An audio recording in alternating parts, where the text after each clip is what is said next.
Mic Drop Moments is sponsored by Grow Radio. Want to launch your own podcast? Grow Radio are here to help. Grow Radio has launched and supported countless podcasts, and they'd love to do the same for you. Just hit record and they'll handle the rest. No editing stress, no technical faff, just a great podcast released when you want.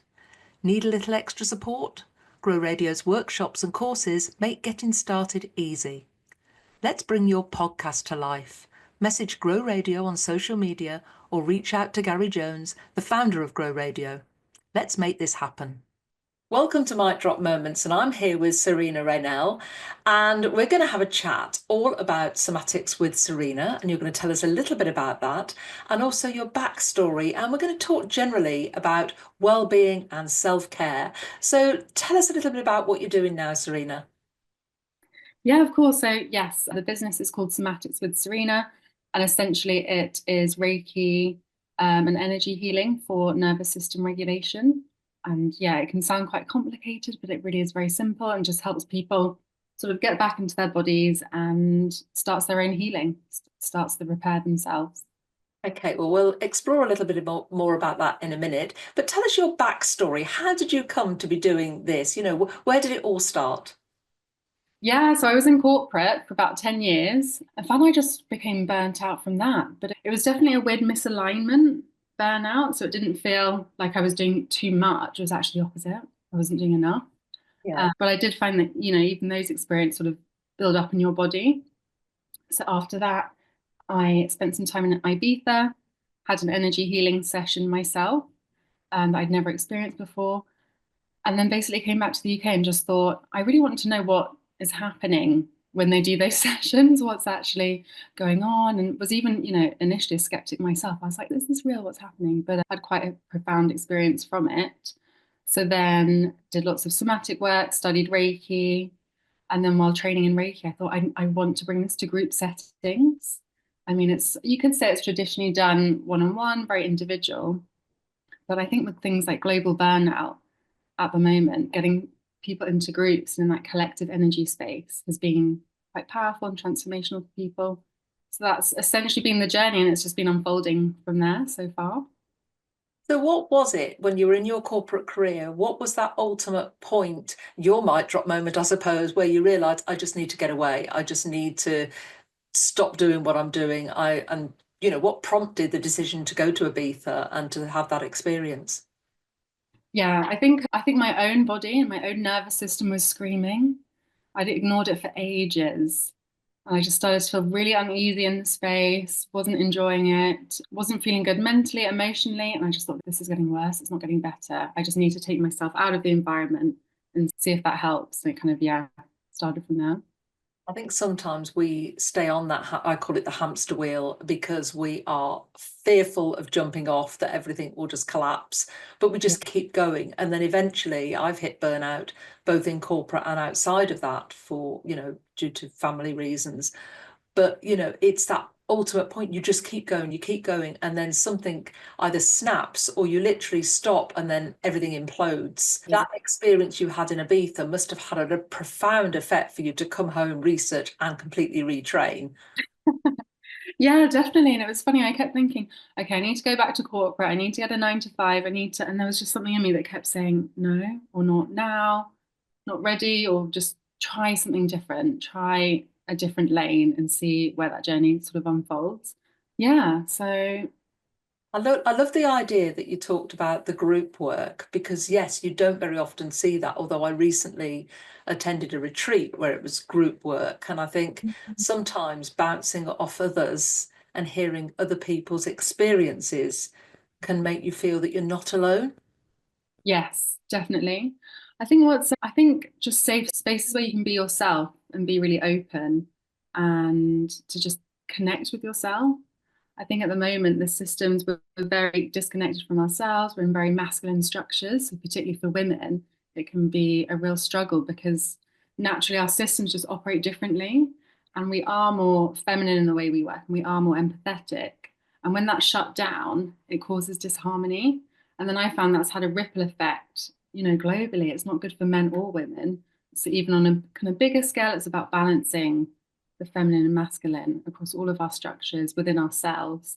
And yeah, in the group spaces, I feel everyone's experience is different and everyone has a different feeling. You know, some people have the experience and then get a message that says, I need to move more, let's do a dance class. And I'm like, that's amazing. And it all comes from the person. So really, it's literally just creating a space for people to reconnect with themselves, heal what needs to be healed. And the answers are there. We're just the channel. And it's amazing the kind of the transformations that happen from that.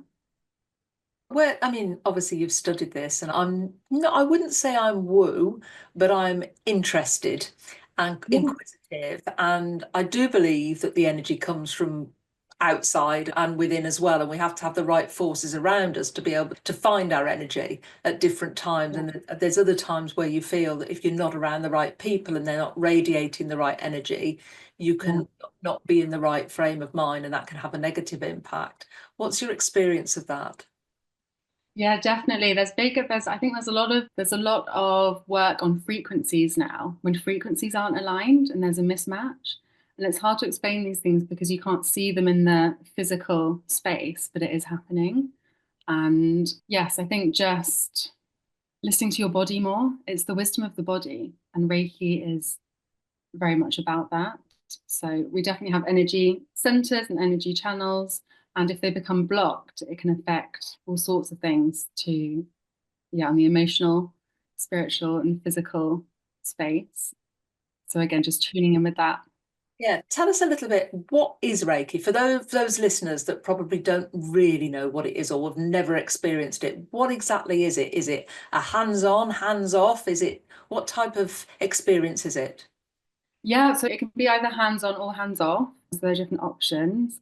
And it's essentially a practitioner using their own energy field and connecting to a higher energy as a channel to help move stagnant energy through the body. So it works in similar ways to things like acupuncture, yoga. It's all about the meridians in the body. So if you're in a space where you're really overthinking or there's a lot of anxiety, that'll be stuck in the body. And I think with Reiki, every practitioner is different. For me, I tend to get images. So if there's a lot of anxiety, I'll see things like smoke, and I can actually like release that from the person. And then they've said afterwards, it's felt like that layer of something has been lifted.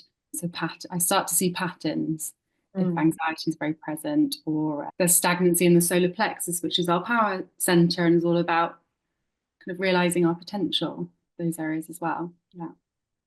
How aligned is energy with what we put into our bodies? Because obviously it helps if we're eating healthily and eating for energy, but is that something that is important, or do you find people coming to you? Because often if you're in burnout, quite often you're not eating properly either, and you'll grab and go, you might be eating junk food, takeaways, not eating at all or whatever. Is there much connection between the two? Definitely. I think everything is energy. You know, they say food is an energy source, and you can actually give Reiki to food. So we were taught to do that, which was amazing. You can give Reiki to water, inanimate objects. Our teacher even said, you know, if your Wi-Fi goes down, or even phone batteries, there's actually been cases where they've managed to get the phone battery going again through doing Reiki, which is amazing. But absolutely, I think food is fundamental to health, particularly even brain health, you know, particularly for women and our hormones and different times of the cycle and what we need. Yeah, really important. So what did family and friends think when you suddenly decided to ditch this corporate life and go on this whole new journey? Was there any sort of negative comments? I know when I first went self-employed, my mum told me, just don't worry. She said, you can always get a proper job. But because it's so different to what you did in the corporate world. I mean, Yes. what was the sort of comments and feedback from the people around you? Yeah, that's a great question. I think it's definitely been a real mixture. There's been amazing encouragement as well, and people just saying this is, you know, really new and different, and maybe it's really needed. Like, let's keep doing it. I think the people that really resonated with it always say to me, just keep going. When I have those moments, oh God, should I just go back to the normal career? They tell me to keep going. Yes, I mean, parents obviously want you to be responsible and have a sort of more stable, structured life. So we'll sometimes say, you know, maybe it would be better to just have a normal job again. And part of me, even I do that, because you lean to both, but there's Mm. still something in me that just thinks, I really feel that people and the world needs this more. This is going to be more helpful. I kind of take myself out of it and try and see the bigger picture. And I do really believe that. I think the power of the energy stuff is interesting for things like, when you go to a concert and people talk about that collective energy that you feel in the concert of everyone together, and our frequencies are syncing up in those spaces. So a huge idea would be something like, imagine an arena of people all healing, just connecting to themselves, and the ripple effect Mm. that can have. And I just think people would be so much happier, more balanced. Our governments and things like that would be more sort of humanitarian. And yeah, so Yeah, I suppose I mean, I don't go to a lot of concerts, but I do go to football matches, and I think that there is oh, like a surge of energy in a yeah, football match, and you get it from the two halves as well, because if one team is scoring, then the other one is having that negative impact, and you sort of feel this wave almost of, euphoria at one end of the stadium and this despair at the other, and vice versa. But it is interesting how that group experience, and I know when I've been to, say, many years ago, aerobic type classes, dance classes, and the endorphins are going and everybody's in that ultimate, and you hear the whoops and the highs and the everything coming from everybody there. I suppose it's a similar thing. yes, absolutely. And I think for spaces like yoga as well, yoga group, Reiki, the collective energy. So what happens is when people are in a space, if you come into a space and you're feeling a little bit down that day, a person who's feeling really good that day will actually share their energy subconsciously and will help the other person. So you'll boost and that's why you sometimes come out of an exercise class. It's actually because, again, you have synced up and there's been an energy exchange. Yeah. And we have, yeah, again, I think disconnected from that in our day to day.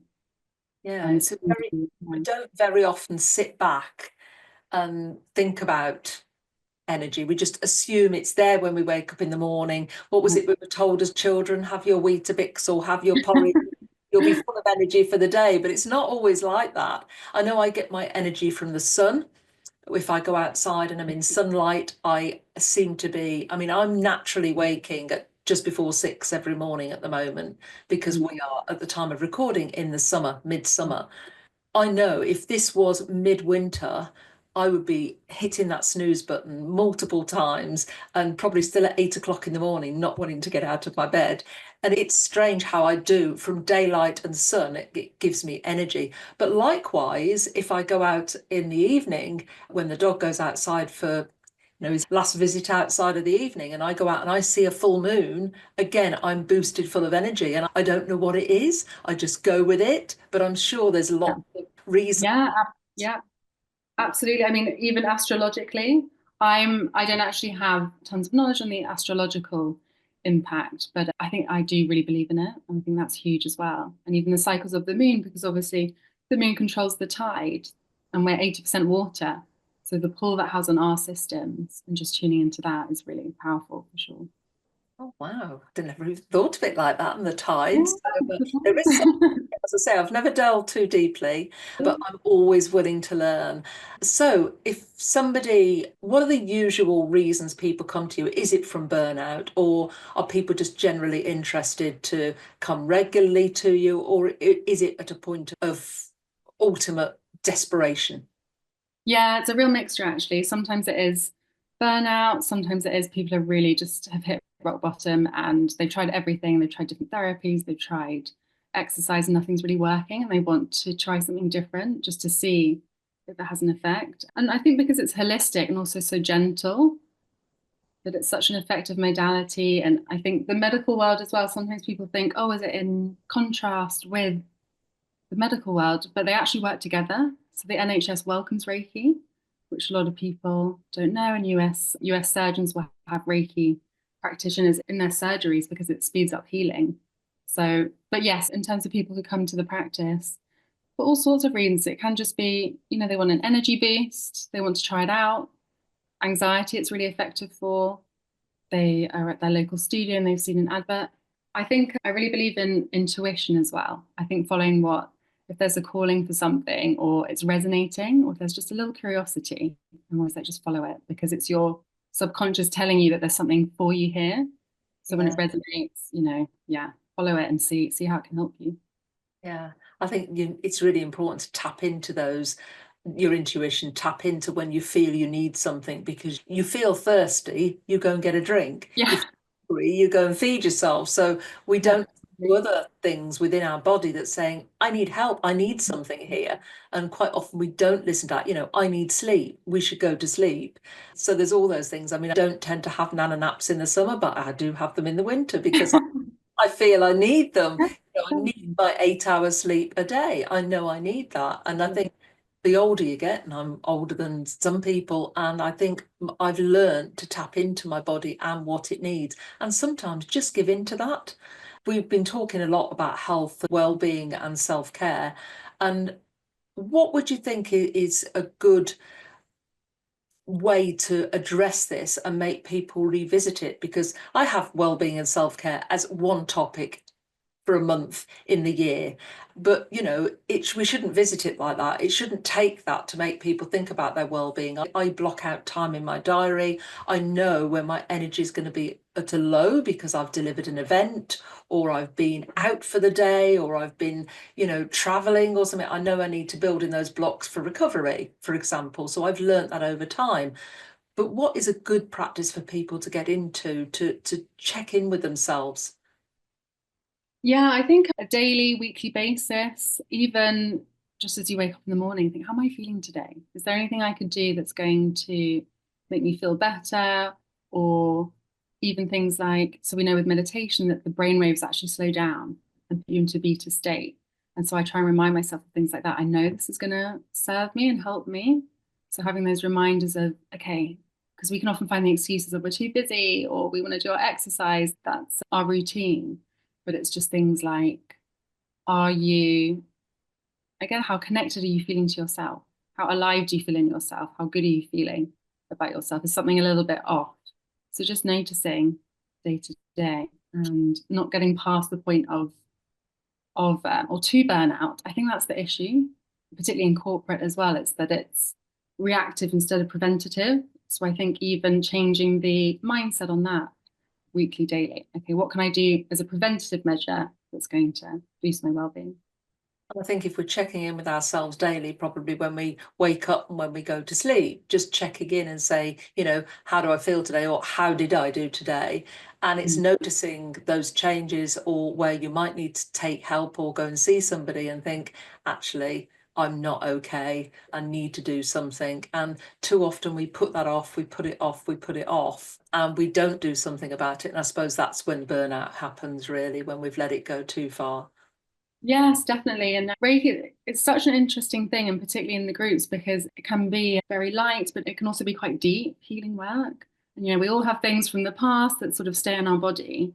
And unless you really talk about them or physically feel them, you can't heal them. So that's a really big one as well. It's sometimes there's a deeper thing happening. And it's listening to that as well, thinking, okay, am I going to take the time to finally resolve this or heal this, and see how that might have a ripple effect on my life, on people around me as well. Yeah, fascinating stuff. Absolutely fascinating. I could chat all day about this. I usually ask my guests to share a piece of wisdom or a top tip or something the audience can take away. I call it your mic drop moment. What would yours be? I think mine is to always follow your heart and to always just speak from the heart. I really believe in that. And I think a lot of people have told me that as well. I think even with trying to get Reiki into corporate and doing more partnerships in corporate, and some people have said, oh, you need to really, get into the corporate language and have those sort of Trojan horses and understand it that way. And you can, but I just think it's going to resonate with those it resonates with, and not everyone is going to be connected to it.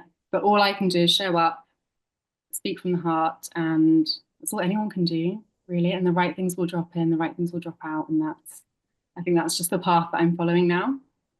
That's fantastic. Thank you for sharing that. It's been amazing to chat to you, Serena, and we will share your contact details in the show notes. But for now, thank you, Serena Reynell from Semantics with Serena. Thank you. Thanks so much. Thank you.